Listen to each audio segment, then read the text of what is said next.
Hello বন্ধুরা, আপনারা সবাই আমার ইউটিউব চ্যানেলে স্বাগতম। বন্ধুরা, আজ আমরা দেখব কিভাবে অতি সহজে ভেজ চাউমিন বানানো যায়। চাউমিন বানানোর জন্য এখানে স্টিলের একটা বাটিতে 1 লিটার জলে হাফ চামচ নুন দিয়ে দিয়েছি। এরপর এর মধ্যে আমি নুডলসটা দিয়ে দেবো। এখানে আমি একটা সরু নুডলস ব্যবহার করে চাউমিনটা বানিয়ে নেবো। নুডলসটাকে আমি বেশি টুকরো করবো না, এটাকে আধা করে ভেঙে নেবো এবং গরম জলে দিয়ে দেবো ও হাই ফ্লেমে 4 থেকে 5 মিনিট মতো সেদ্ধ করে নেবো, তার বেশি নয়। মোটামুটি 90% সেদ্ধ করে নেবো। আর একটু কাঁচা থাকা অবস্থাতেই গ্যাসটা বন্ধ করে দেবো।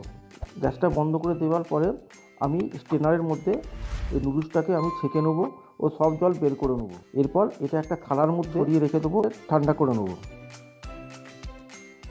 এরপরে গ্যাস অন করে প্যানে 3 চামচ সাদা তেল দিয়েছি ও তেল গরম হয়ে গেছে। এর মধ্যে আমি 2 কোয়া রসুন আর একটা কাঁচা লঙ্কা কুচো করে কেটে দেবো। মিডিয়াম হাই ফ্লেমে রেখে প্রায় 10 থেকে 15 সেকেন্ড মতো রান্না করে নেবো।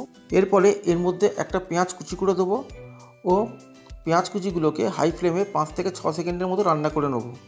এরপর বাকি সবজিগুলো আমি দিয়ে দেবো।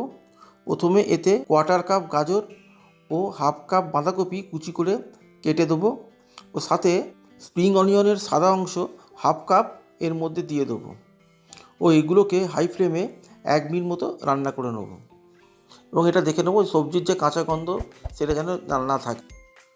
এবং এর মধ্যে কেটে রাখা 1/4 কাপ ক্যাপসিকাম দিয়ে দেবো এবং ক্যাপসিকাম আমি বেশিক্ষণ রান্না করব না, তাই সব থেকে শেষে দিয়েছি। সব সবজি 8 থেকে 10 সেকেন্ড মতো হাই ফ্লেমে রান্না করে নেবো। এখন এর মধ্যে আমি ভিনিগার দিয়ে দেবো, একটা ছোটো চামচ ভিনিগার, 2 বড় চামচ সয়া সস, 1 বড় চামচ রেড চিলি সস, 1 বড় চামচ টমেটো কেচাপ আর শেষে 1 বড় চামচ গ্রিন চিলি সস আমি ব্যবহার করব। গ্যাসের ফ্লেম অবশ্যই হাই করা থাকবে এবং এইভাবেই সব জিনিসগুলোকে একসঙ্গে মিশিয়ে নেব। যখনই সসগুলো সবজির সাথে ভালোভাবে মিক্স হয়ে যাবে তখনই এর মধ্যে চাউমিনটা আমি মিশিয়ে দেবো ও এরপরে এর মধ্যে একটু নুন দিয়ে দেবো। অবশ্য মনে রাখতে হবে যে আমি আগেও কিন্তু নুন দিয়েছি আর সসগুলোর মধ্যেও কিন্তু নুন আছে, আর তা আপনাদের স্বাদ অনুযায়ী আপনারা নুন দেবেন এর মধ্যে। শেষে এতে আমি হাফ চামচ গোলমরিচ গুঁড়ো দিয়ে দেবো। এতে চাউমিনটা খেতে খুব সুস্বাদু হয় ও টেস্টিও হয়।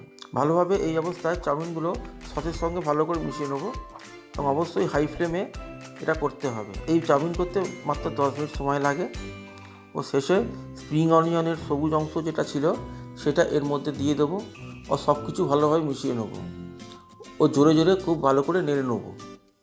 আমার এই চাউমিনটা এখন তৈরি হয়ে গেছে এবং গ্যাস বন্ধ করে দেবো। ভিডিওটা ভালো লাগলে লাইক এবং শেয়ার করবেন এবং আমার চ্যানেলটি সাবস্ক্রাইব করার অনুরোধ রইল।